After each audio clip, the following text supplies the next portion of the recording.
Beyond its traditional reputation as the oil and gas powerhouse of Canada, Alberta is also making headlines in a different frontier, that of Bitcoin mining.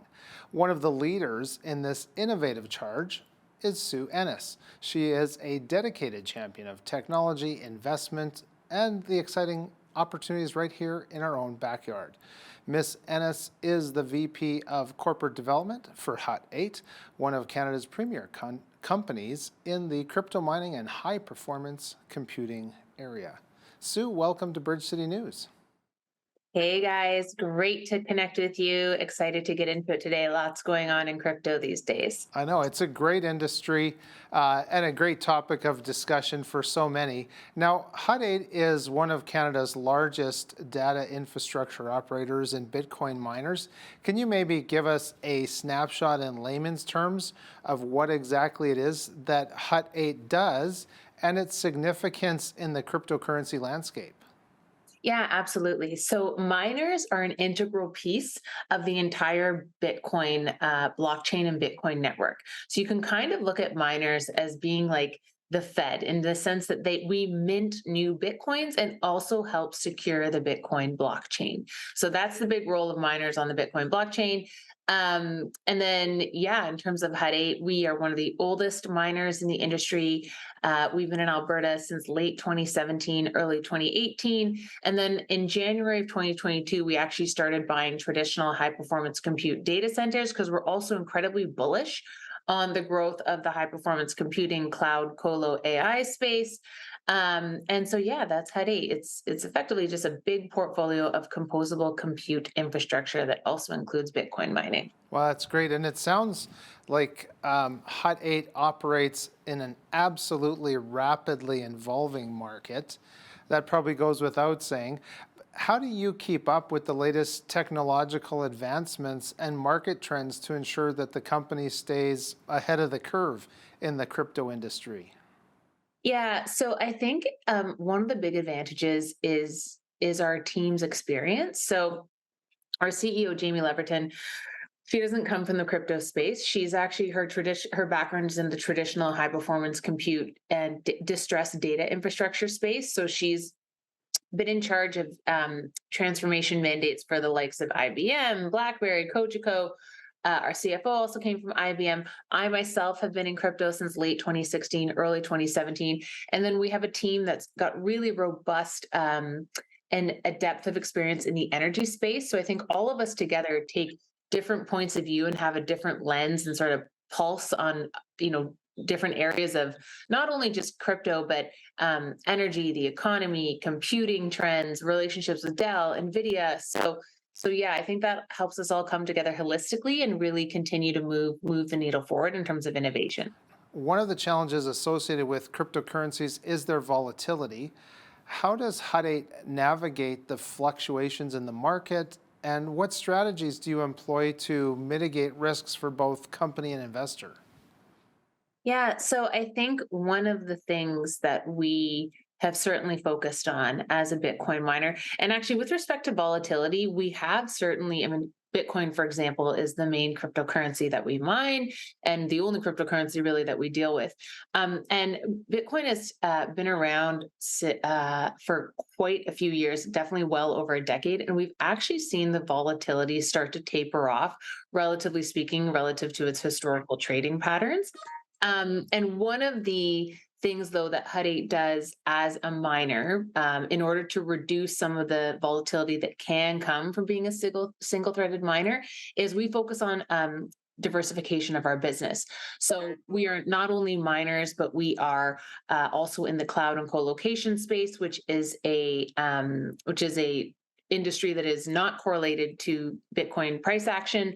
And we're also very diversified in terms of how we look at our growth trajectory. We're in the middle of a merger right now. I can't really get too into it, but you can certainly follow me on Twitter at BigSuey or hut8.com to keep up to date on that. But even in a post-merger world, our focus really is on diversification, bringing in more fiat-based revenues on top of being a Bitcoin miner. One of the things that is in the news right now is the idea of the central bank digital currencies. Do you see that they would be competing with cryptocurrencies? What, in your opinion, maybe are the main differences and how that interaction is going to come into play with a Canadian central bank digital currency? Yeah, so we actually see the creation of a Canadian central CBDC quite bullish actually for the adoption of Bitcoin because it will get the general public and the masses comfortable and more familiar with doing things like transacting with money online, having a wallet, peer-to-peer payments, using digital payment rails. So all of that we think will naturally lend to people becoming more comfortable and perhaps learning more about Bitcoin because it might take some of the perhaps esoteric concepts such Mhm. as sending digital money over the internet away. It might take some of that sort of mystique away. And in terms of main differentiators, well, we touched into it briefly before. Bitcoin is not controlled by a single entity. There are no intermediaries that can determine who can or cannot transact with Bitcoin. It's also a global network, and effectively anyone can participate or use the peer-to-peer Bitcoin network as long as you have access to an internet and a wallet or a cell phone. Right. It makes sense that these various currencies, the sovereign ones, the national ones, they're actually going to fit hand in glove with other coins or tokens that are in somebody's wallet. Do you see that there being then a positive impact on the crypto market?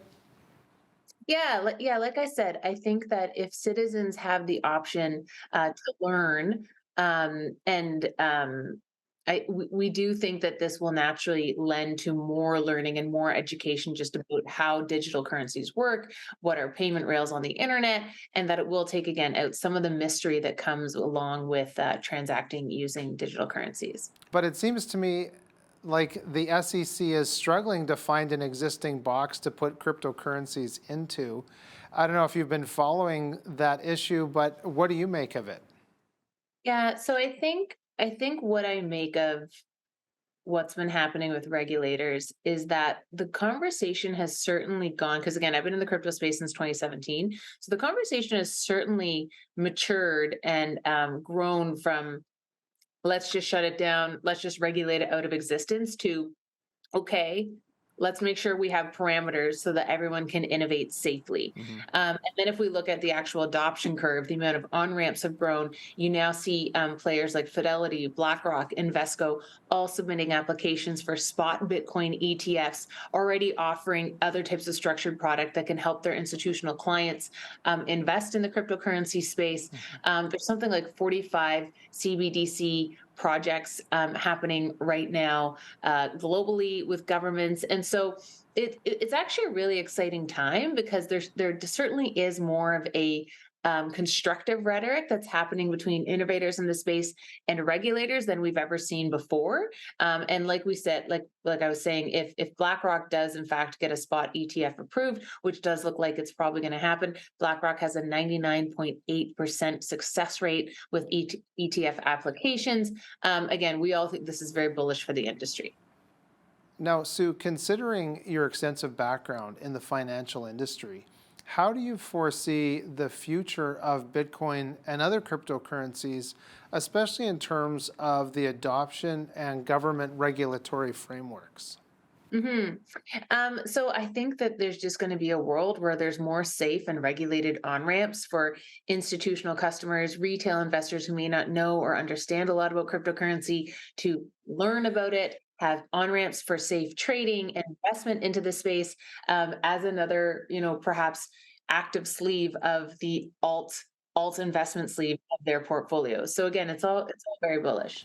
It makes a lot of sense. And I don't know if you want to get into some of the avenues, but would you be interested in maybe sharing with our viewers some of the options that might become available? I'm thinking maybe personally staking, but are there other opportunities that this will actually enable John Q. Public to go to his bank and have this option?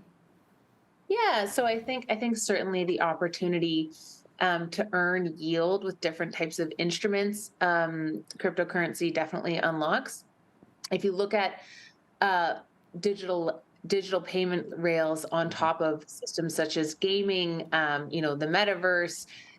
There's a lot of different sort of like functionalities and use cases for crypto and blockchain rails that again we think will become um, more relevant. So I Yeah. think another, for example, that I was actually on a show talking about a few days ago was the rise of DPIN networks. So that's effectively physical networks being connected, and then users being rewarded for contributing data to those physical networks. Users being rewarded with tokens or payments on the blockchain. So, for example, imagine a world where I am driving my car and I have a dash cam set up, and effectively there's like an AI video camera in the dash cam, excuse me, that's watching my every move as I'm driving through the city or whatever and collecting data and feeding that data into, let's say, a central repository where other drivers on the road can then get in real time, okay, this is what's happening on the road, these are the conditions, etc. And then I can then get rewarded via a blockchain based network into my digital asset wallet, a few tokens, some rewards for participating in that data dissemination in real time. Does that make sense what Yeah, I'm saying? it makes absolute sense. Yeah, that I think are really cool. Blockchain technology is fundamental to cryptocurrencies. Could you explain what blockchain is and how it underpins the functioning of cryptocurrencies like Bitcoin? Yeah, you can kind of look at blockchains as railroads. And then the currencies that run on top of them are the railroad cars. So they're interconnected networks that run on top of the internet. Some of them are permissioned, so only certain players can drive their rail cars on top of those rails. And then some of them are open, which means that anyone can drive a rail car on top of those rails. Another benefit of open source blockchains is that it's kind of like a public bulletin board. So this is one of the other features of Bitcoin, is that anyone in real time can see, who has balances where, what transactions have been taking place, what transactions are currently taking place. And so they really help facilitate accountability, auditability, transparency, and that's one of the real main benefits of blockchains. In your opinion, what role does public awareness play in the acceptance of the integration of cryptocurrency into everyday transactions? And maybe what steps can be taken to increase this awareness globally? Yeah. So again, I think things like on ramps, so making it more easily accessible for the average Joe Blow to get on and transact using cryptocurrencies uh, are certainly very helpful. Again, more regulatory parameters to make it safer to play and innovate in some of these systems. Again, a government-backed CBDC would also lend another or does lend another air of, I think, credibility to the whole space, just because again it's also digital, it's also involving money on the internet. So I think all of these things that we're starting to see from a regulatory perspective, from an on-ramp perspective, from a large institutional players now getting invested into it, are all very bullish in terms of getting it on people's radars. Yeah, absolutely. It's an exciting time, and I'm positive myself personally that the opportunities are endless with crypto. Mhm. So, Sue, thank you so much. We really appreciate your insight into the digital domain of crypto. Thank you very much for joining us here on Bridge City News. Thank you so much, guys. Happy to be back on anytime. Bye.